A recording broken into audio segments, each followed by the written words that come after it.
Hello, what's up guys? Nandito na naman si Mr. Bean TV. Pag-uusapan lang natin tong kontrademanda ni Eric Celis at saka ni Loren Badoy dahil sinampahan ito ni Atom Arroyo ng libel case. So bago natin umpisahan ang topic nating araw to, intro muna tayo. Let's go!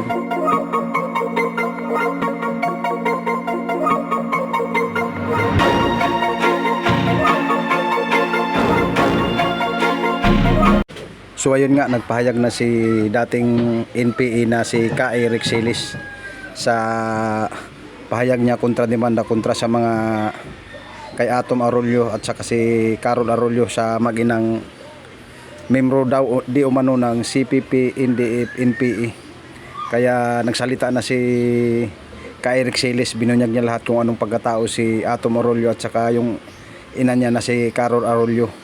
So pakinggan natin tong pahayag ni Eric Celis dahil dito talaga sinasabi niya ang lahat ng mga baho nila ni Carol Arroyo at saka ni Atom Arroyo dahil sabi niya talagang bahagi po talaga sila ng NPA, NDF at saka CPP. So sabi niya kaya pumunta sila sa Quezon City dahil sinampahan nga ito ni Atom Arroyo ng libel case. Kaya nagkontrademanda rin sila kahapon. Pumunta sila sa Quezon City Hall para ipresenta ang kontrademanda nila para patunayan na totoo yung sinasabi nila na hindi sila gumagawa ng kwento lang. Dahil kamakailan lamang nagdemanda ng kasong libel si Atom Arroyo dahil paninirang puri daw, hindi daw totoo ang akusasyon ni Eric Celis. Kaya nagsalita na siya ngayon.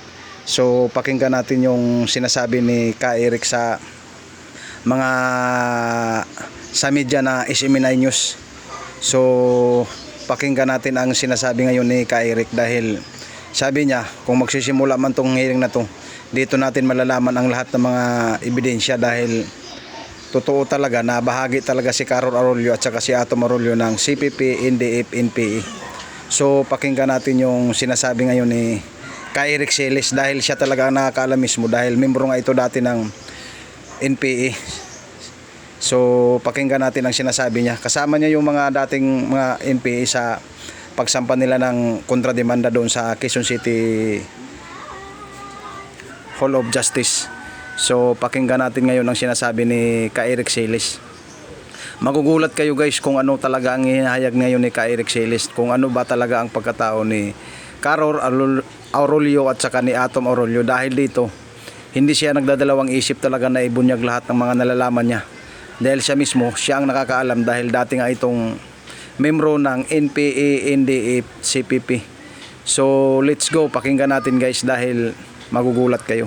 Very interesting po ito mga kababayan, Ma'am Lorraine, Miss Ina and Brother Franco, Brother Jason, sapagkat kapag nagkaroon ng full trial in court, handa po kaming bitbitin dito ang mga ebidensya at mga testigo at testimonya na maglalahad kung gaano kalalim ang involvement ni Carol Arroyo at ng possibility ng paglalahad na rin ng involvement ng kanyang anak na si Atom Arroyo na nagpapakilalang media pero sa totoo lang konektado silang mag-ina sa CPP, NPA, NDF at ang liderato ng Communist Party sa urban operations, walang iba, isa dyan si Carol Arroyo. Ed Balino ka Eric yung sinabi ni Attorney Mark kanina na mahihirapan ang kampo ng mag-inang Arroyo na magpakita ng ebidensya versus po sa inyo na may personal knowledge at personal na karanasan na kasama sila. Exactly.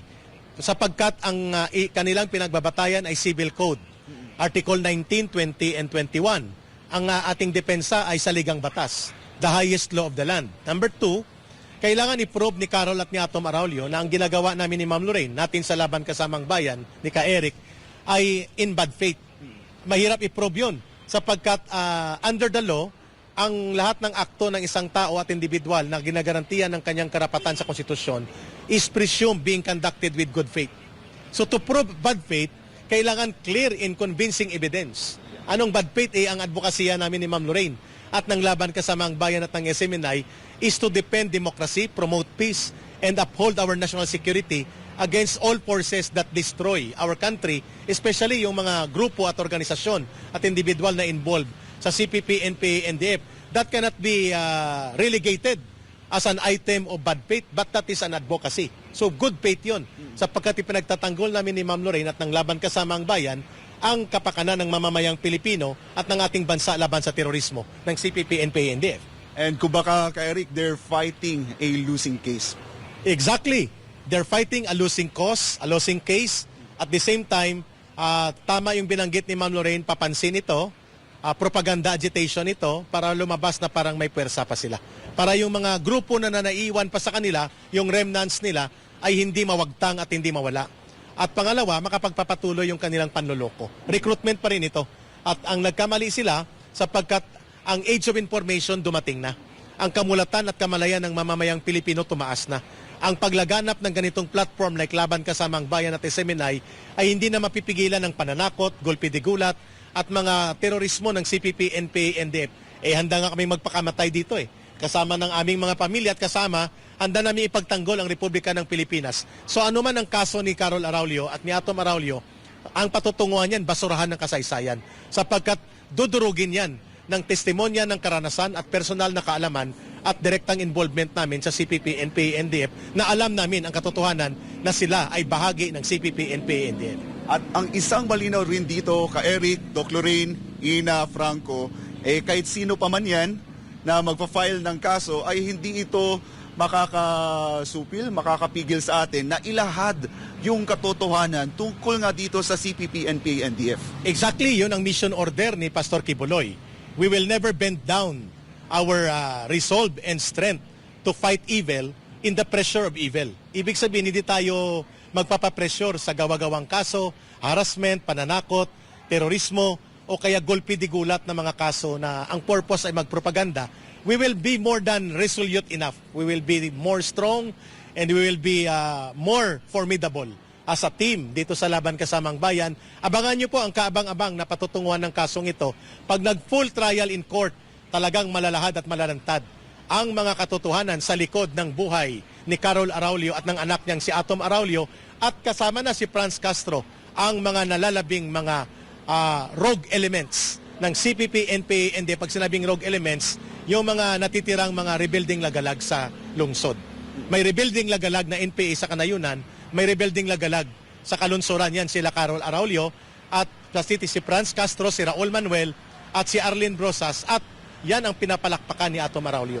Ang grupo ng mga rebuilding lagalag ng CPP, NPA, NDF na naiiwan na sa basurahan ng kasaysayan habang umuusad ang pag-unlad ng mamamayan sa kanyang kamalayan, dudurugin sila ng katarungan ng mamamayan. Ka-Eric, baka may karagdagang katanungan sila kapartner Ina, Franco at Doc Lorraine? So ayun guys, napakanood na natin yung sinasabi ni Ka-Eric Silis. Anong masasabi nyo dito guys? Dahil talagang pinanindigan niya ang sinasabi niya na bahagi talaga ng CPP, NDF, NPA yung mag-inang Carol Araulio at saka si Atom Araulio.